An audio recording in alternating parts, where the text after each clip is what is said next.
तो अब है lecture 22 that is open circuit test in cylindrical rotor synchronous generator. ठीक है, तो अब हम लोग ओपन सर्किट टेस्ट और शॉर्ट सर्किट टेस्ट करेंगे परफॉर्म किस पे, सिंक्रोनस जनरेटर पे, और रोटर हमारा सिलेंड्रिकल टाइप रहेगा। ठीक है, तो इसमें ओपन सर्किट टेस्ट में तो बेसिकली इस टेस्ट करने का रीज़न क्या है, तो देखो रीज़न ये है कि अभी तक हमने power demand that is active power and reactive power को चेंज करने के लिए क्या क्या रिक्वायरमेंट है वो सब हमने पढ़ा था। क्या था कि अगर एक्साइटेशन चेंज करते हैं तो हम रिएक्टिव पावर को इंक्रीज़ कर सकते हैं, और अगर फ्यूल इनपुट बढ़ा दें तो हम एक्टिव पावर को इंक्रीज़ कर सकते हैं जनरेटर का जो कि लोड में जा रहा है। ठीक है, लेकिन उसमें हमने पहले दो कंसिडरेशन किया था, दैट इज़ आर ए को कंसिडर करके एंड नेग्लेक्टिंग आर ए। ठीक है, लेकिन दोनों कंडीशन में हमने x S that is synchronous reactance इसको कांस्टेंट माना था, लेकिन एक्चुअल में सिंक्रोनस रिएक्शन भी चेंज करता है जब हम एक्साइटेशन को चेंज करते हैं। ठीक है, तो वही हम लोग इस टेस्ट में पढ़ेंगे, दैट इज़ एक्सेस कैसे चेंज करता है बाय चेंजिंग द एक्साइटेशन। ठीक है, तो इसके लिए हम लोग ओपन सर्किट टेस्ट परफॉर्म करते हैं। ठीक है, अब इसका वर्किंग क्या है वो पढ़ते हैं।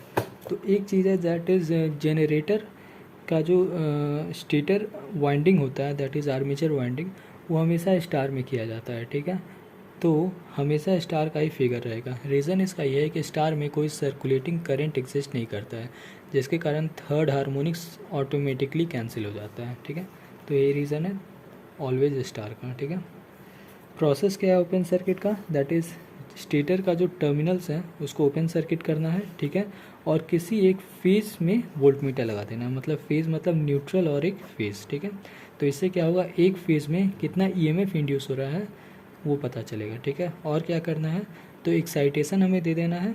ठीक है, यहाँ पे हमने एक रियोस्टैट लगा दिया है, इस रियोस्टैट के बदौलत हम लोग एक्साइटेशन करंट को कंट्रोल करेंगे। ठीक है, ये एक्साइटेशन करंट कितना फील्ड प्रोड्यूस करेगा उसी करंट को कंट्रोल करेंगे with the help of rheostat. ठीक है, और रोटर को with the help of prime mover हमने घुमा रखा है। ठीक है, कौन से स्पीड पे, तो नियर टू सिंक्रोनस। ठीक है, अब इसका करने का तरीका क्या होता है कि आर एक्सटर्नल को सबसे पहले हाई रखते हैं, मतलब पूरा रेजिस्टेंस जा रहा है, मतलब सबसे लो एक्साइटेशन, फिर धीरे धीरे ऊपर करते हैं और एक्साइटेशन बढ़ते जाता है, करंट बढ़ते जाता है। इस करंट से यहाँ पे ईएमएफ इंड्यूस होता है और उस ईएमएफ को हम लोग ओपन सर्किट वोल्टेज कह देते हैं। ठीक है, अब यहाँ पे देखो ये VOC क्या होगा, बेसिकली जितना इसका कैपेसिटी है, मतलब जितना इसका V रेटेड है उतना रेटेड वोल्टेज यहाँ पे इंड्यूस हो जाएगा। ठीक है, लेकिन चूंकि ओपन सर्किट है इसीलिए कोई करंट फ्लो नहीं करेगा। ठीक है, तो यहाँ एमीटर लगाने का कोई मतलब नहीं, करंट जीरो रहेगा, सिर्फ और सिर्फ वोल्टेज यहाँ पे इंड्यूस होगा। ठीक है,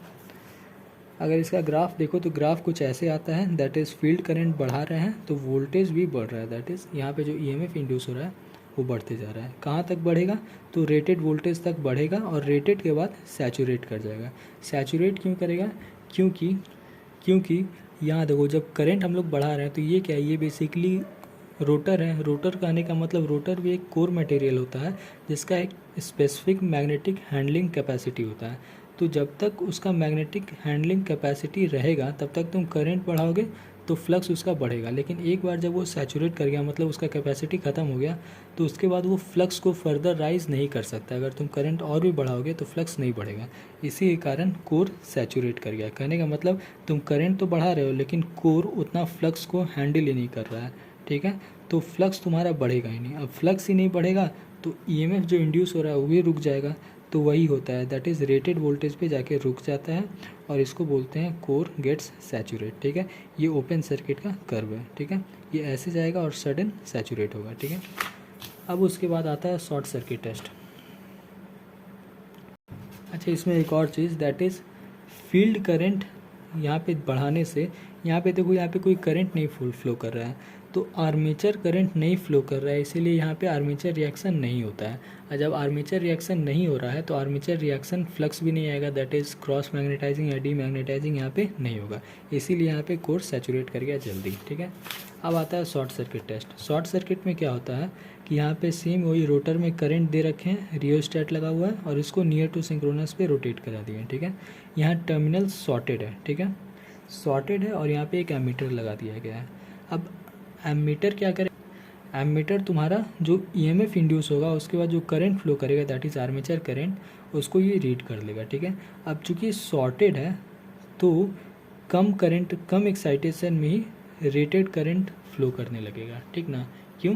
क्योंकि इस वायर का भी एक पर्टिकुलर करंट हैंडलिंग कैपेसिटी होता है, और शॉर्ट सर्किट में तो जानते हैं करंट बहुत ज़्यादा हो जाता है, तो इसीलिए बहुत कम वोल्टेज पे ही यहाँ पे रेटेड करंट फ्लो करने लगेगा, ठीक है। अब इसका भी वर्किंग वही है, सबसे पहले ज़्यादा रेजिस्टेंस रखते हैं, उसके बाद धीरे धीरे रेजिस्टेंस घटाते हैं। रेजिस्टेंस घटाने से क्या होगा, करंट जो यहाँ जा रहा है वो बढ़ेगा, करंट बढ़ेगा तो मैग्नेटिक फ्लक्स बढ़ेगा, तो वही रहता है। शुरू में सबसे कम सबसे कम एक्साइटेशन, फिर धीरे धीरे एक्साइटेशन बढ़ाते हैं with the help of this one. उसके बाद यहाँ पे ईएमएफ इंड्यूस होता है, फिर उसके बाद करंट बढ़ने लगता है, सबसे पहले कम करंट फिर ज़्यादा करंट। तो ये कुछ कर्व आता है इसका, ठीक है। ये देखो एक्साइटेशन बढ़ रहा है तो ये वोल्टेज भी बढ़ रहा है और करंट भी बढ़ रहा है। अब ये देखो ग्राफ में इस साइड वोल्टेज है, दैट इज़ इस साइड वोल्टेज बढ़ रहा है, और इस साइड करंट है, दैट इज़ करंट बढ़ रहा है। ये कौन सा करंट है, तो ये शॉर्ट सर्किट करंट है, बेसिकली ये आर्मेचर करंट है, दैट इज़ यही करंट तुम्हारा आर्मेचर वाइंडिंग में रहेगा और यही करंट लोड में भी जाएगा। ये कौन सा करंट है, तो ये फील्ड करंट है। फील्ड करंट बोलने का मतलब डीसी करंट जो हमने रोटर को दे रखा है, ठीक है। तो डीसी करंट बढ़ाओगे तो वोल्टेज भी बढ़ेगा और आर्मेचर करंट भी बढ़ेगा, और एक समय पे रेटेड करंट पहुंच जाएगा। अब जब रेटेड करंट पहुंच गया तो उससे आगे हम लोग को नहीं ले जाना है, क्यों? क्योंकि फिर वायर डैमेज हो सकता है। तो मान लो इस एक्साइटेशन करंट पे तुम्हारा रेटेड पहुंचा है और इस एक्साइटेशन पे तुम्हारा वी रेटेड पहुंचा है, ठीक है। दैट इज़ ओपन सर्किट और शॉर्ट सर्किट एक ही में प्लॉट किया गया है। अब आता है कि इस टेस्ट से हमें मिलता क्या है। तो देखो ओपन सर्किट टेस्ट में हमें क्या मिला था, VOC that is rated voltage, और शॉर्ट सर्किट टेस्ट में हमें रेटेड करंट मिल गया, ठीक है। तो ओपन सर्किट हमें वोल्टेज दिया, शॉर्ट सर्किट करंट दिया, अगर इसको डिवाइड कर देंगे तो हमें ZS मिल जाएगा। ZS क्या है, सिंक्रोनस इम्पीडेंस, ठीक है। ZS था क्या एक्चुअल में, सिलेंड्रिकल रोटर सिंक्रोनस जनरेटर में ZS था क्या, RA प्लस JXS। XS मतलब XL प्लस XAR, ठीक है, दैट इज़ यहाँ पे लिखा हुआ है, ठीक है। तो ZS हमें मिल गया। अब देखो क्वेश्चन में यही रहता है, दैट इज़ सिंक्रोनस इम्पीडेंस निकालने। तो सिंक्रोनस इम्पीडेंस निकालने के लिए क्या करेंगे, ओपन सर्किट का वोल्टेज दिया रहेगा, शॉर्ट सर्किट का करंट, दोनों को डिवाइड कर देंगे, ZS निकल जाएगा, ठीक है। और ZS निकालने के बाद XS निकालना रहता है, ठीक है। तो XS कैसे निकालेंगे, तो देखो इसका स्क्वायर इज इक्वल टू इसका स्क्वायर प्लस इसका स्क्वायर, पाइथागोरस थ्योरम से। तो XS is equal to root under this square minus this square से XS हमारा निकल जाएगा, ठीक है। अब उसके बाद अगला हम लोग क्या पढ़ते हैं, दैट इज़ शॉर्ट सर्किट और ओपन सर्किट दोनों का कर्व को एक साथ ड्रॉ करके कुछ कैरेक्टरिस्टिक देखते हैं। तो देखो ओपन सर्किट का कर्व ये था, तो बेसिकली इसमें जो रेड लाइन है ये बेसिकली लीनियर पार्ट को शो करता है, और लीनियर जो है उसको अनसैचुरेटेड पार्ट बोलते हैं, ठीक है। क्यों? क्योंकि इसके बाद कोर सैचुरेट कर जाता है। तो ये क्या हो गया, नॉन लीनियर और सैचुरेटेड।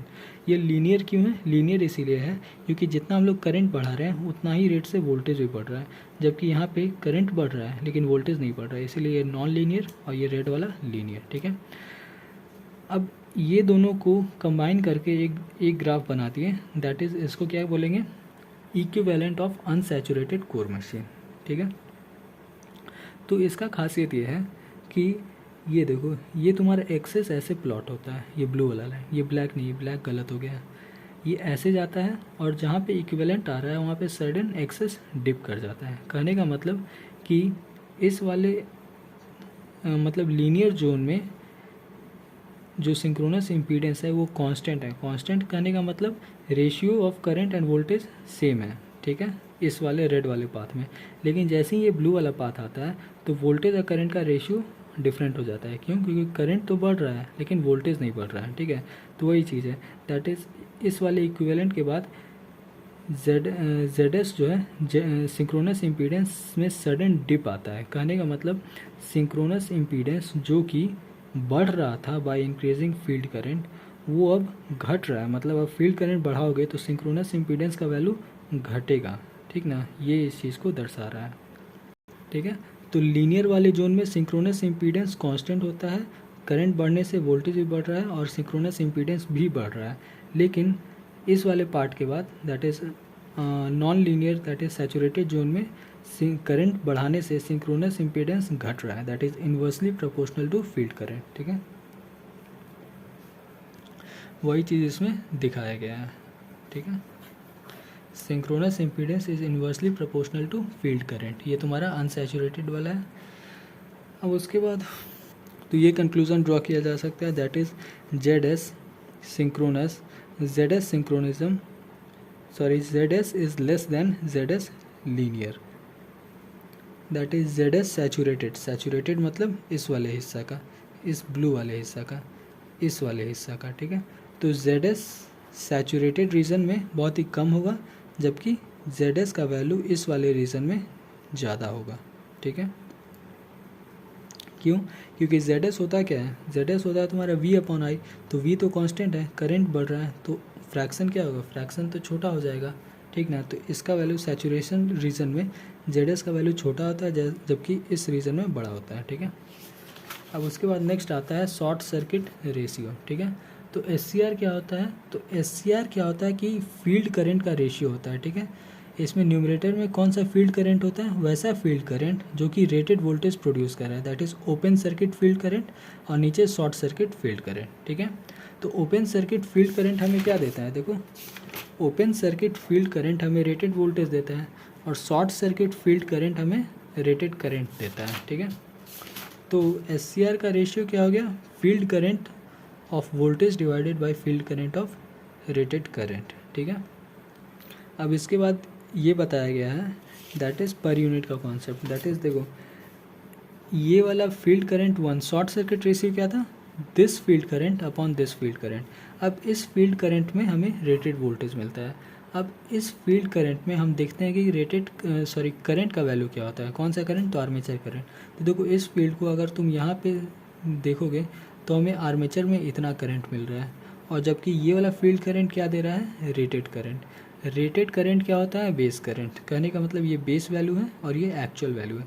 तो this divided by this that is equal to S क्या है, तो आर्मेचर करंट का पर यूनिट वैल्यू है। ठीक है, कैसे, क्योंकि ये वाला क्या वैल्यू दे रहा है, एक्चुअल करंट, जबकि ये वाला वैल्यू दे रहा है रेटेड करंट। वही चीज़ लिखा हुआ है कि एस हमें क्या वैल्यू बताता है, आर्मेचर करंट का पर यूनिट वैल्यू हमें एस ये इन्फॉर्मेशन देता है। ठीक है, इसको थ्योरेटिकली सर ने प्रूफ किया है, दैट इज़ ये सब चीज़ से। इससे क्या मिलता है, I short circuit per unit is equal to S. अब ये शॉर्ट सर्किट पर यूनिट क्या है, शॉर्ट सर्किट करंट है क्या, शॉर्ट सर्किट तुम्हारा आर्मेचर करंट ही तो है। ये देखो शॉर्ट सर्किट किए थे तो उस समय जो करंट फ्लो किया था वो कौन सा करंट था, आर्मेचर करंट, जिसको हम लोग इस एक्सिस पे प्लॉट किए हैं। एस का relation with the synchronous reactance ये होता है, देखो S is equal to 1/XS saturated. कहने का मतलब synchronous reactance in saturated region per unit, ये पर यूनिट है। ठीक है, तो S is equal to 1/XS per unit. ठीक है, एक्सेस तुम्हारा सैचुरेशन सिंक्रोनस रिएक्टेंस का वैल्यू हो गया, और ये जो चीज़ है ये एक्चुअल वैल्यू होगा। ठीक है, ये देखो एक्चुअल वैल्यू है, और एक्सेस रेटेड को हम लोग बेस वैल्यू कहेंगे। ठीक है, तो सिंक्रोनस रिएक्टेंस क्वेश्चन में जो दिया होगा उसको हमको पर यूनिट में कन्वर्ट करना है, और उसके बाद 1/पर यूनिट कर दोगे तो तुम्हारा एस भी निकल जाएगा। ये बेसिकली न्यूमेरिकल में आता है। ठीक है, अब उसके बाद आता है डीसी रेजिस्टेंस टेस्ट। तो अभी तक हमने क्या देखा, that is XS, that is synchronous reactance हमने पता कर लिया। दैट इज़ जब जनरेटर का इंटरनल जितना भी ड्रॉप हो रहा था वो क्या था, Z S is equal to R A plus J XS. तो एक्सेस तो हमने फाइंड कर लिया ओपन सर्किट और शॉर्ट सर्किट टेस्ट है। आर ए हमारा बच गया। आर ए क्या है, रेजिस्टेंस। रेजिस्टेंस क्या होता है, डीसी पैरामीटर होता है, तो इसके लिए हम लोग डीसी टेस्ट करते हैं। ठीक है, इसमें करना क्या है कि रोटर को ओपन सर्किट, मतलब रोटर को छूना ही नहीं है। ठीक है, रोटर को हटा दो। स्टेटर के किसी एक टर्मिनल पे, मतलब स्टेटर का लाइन टू लाइन हमें एक डीसी सप्लाई देना है। ठीक है, डीसी सप्लाई दोगे तो ऐसे लाइन करंट फ्लो करेगा, ऐसे जाएगा और इससे बाहर आ जाएगा। अब देखो इसका 3 ठो टर्मिनल है, लेकिन देना किसी 2 लाइन टर्मिनल पे ही है, तो तीसरा ऑब्वियसली डिसकनेक्टेड रहेगा, तो ये करंट ऐसे जाएगा, ऐसे बाहर आ जाएगा।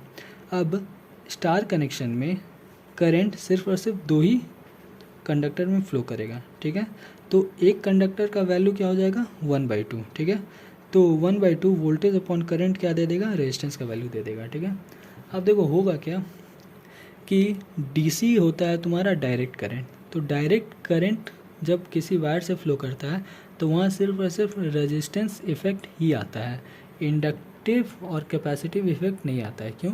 क्योंकि इंडक्टिव इफेक्ट तो तुम्हारा एसी का एसी का नेचर है, मतलब एसी करंट अगर इस कॉइल से बहता तो वहाँ पे इंडक्टिव इफेक्ट आता है। लेकिन चूंकि ये डायरेक्ट करंट है, ये एक ही बार फ्लो करता है, तो यहाँ पे कोई भी इंडक्टिव इफेक्ट नहीं आएगा, सिर्फ रेजिस्टिव इफेक्ट ही आएगा। तो यहाँ पे वोल्टेज अपॉन करंट हमें सिर्फ और सिर्फ रेजिस्टेंस का ही वैल्यू देगा, दैट इज़ ये दोनों कॉइल का रेजिस्टेंस का वैल्यू। इसको हाफ से डिवाइड कर दिए, कहने का मतलब एक कॉइल का रेजिस्टेंस का वैल्यू हमें मिल गया, ठीक है। वैसे ही अगर तुम्हारा स्टेटर का स्टेटर वाइंडिंग अगर डेल्टा में किया हुआ है, जो कि बहुत ही रेयर है, कभी नहीं रहता है, तो उस समय फार्मूला कुछ ऐसे बन जाता है, दैट इज़ 3/2। इसको याद रख लेना, ये फार्मूला है, ठीक है।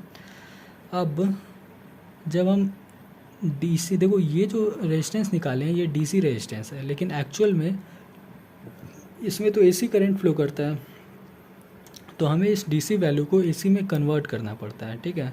तो effective per phase AC resistance is equal to R D C, जो यहाँ पे निकाले, इनटू एसी फैक्टर, ठीक है। एसी फैक्टर क्या होगा, ये हर डिवाइस का फिक्स रहता है, मोस्टली क्या होता है 1.2 से 1.3, ठीक है। तो R A that is AC resistance is equal to DC resistance into AC factor. ये समझ लो जैसे करेंसी कन्वर्जन होता है, जैसे डॉलर को रुपया में कन्वर्ट करना है, तो $1 में कम से कम 82-83 रुपया होता है, तो वही तुम अगर रुपया को डॉलर में कन्वर्ट करोगे तो वो फैक्टर डालना पड़ेगा, सेम वही चीज़ है, ठीक है। अब इसके बाद इसका क्वेश्चन जो है पुराने वाले कॉपी में किया हुआ है, तो ये पुराना वाला कॉपी, ठीक है। इसमें थ्योरी ख़त्म हो गया, अब न्यूमेरिकल आया है। तो न्यूमेरिकल में सारा वही है, दैट इज़ डीसी रेजिस्टेंस निकालना। तो डीसी रेजिस्टेंस देखो ये हो गया, इनटू एसी फैक्टर निकल गया। सिंक्रोनस इम्पीडेंस निकालना है तो सिंपल V/I, ठीक है। यहाँ पे देखो ये जो है फेज़ में रहता है, तो क्वेश्चन में लाइन वोल्टेज रहता है, तो उसको √3 से डिवाइड करना पड़ता है, और एक्सेस तुम्हारा ऐसे निकलता है, ठीक है। शॉर्ट सर्किट रेशियो तो तुम्हारा सेम वही, पर तुम ZBase निकालो, फिर पर यूनिट, और पर यूनिट को 1/2 पर यूनिट निकल जाएगा। इसका सारा क्वेश्चन बहुत ही सिंपल है। ये देखो गेट का क्वेश्चन है, इसमें क्या था कि फील्ड करंट तुम्हारा दिया हुआ था, ठीक है। इसमें नहीं, इसमें क्या वैल्यू दिया हुआ था, हाँ देखो ओपन सर्किट वोल्टेज दिया हुआ था इस फील्ड पे, इस फील्ड करंट मतलब इस एक्साइटेशन पे, और शॉर्ट सर्किट करंट दिया हुआ था इस एक्साइटेशन पे। तो तुमको करना क्या था, दोनों को सेम वैल्यू लाना था। तो यूनिटरी मेथड से दोनों को सेम वैल्यू लेते हैं, मतलब ये दोनों का इक्विवेलेंट वैल्यू एक ही एक्साइटेशन पे निकाल दिए, 2.3 एम्पियर पे, दैट इज़ 2.3 एम्पियर पे 400 एम्पियर तुम्हारा वोल्टेज है, और 2.3 एम्पियर पे 15.33 एम्पियर करंट है, ठीक है। और उसके बाद सिंपल Z = V/I कर दिए, निकल गया, ठीक है।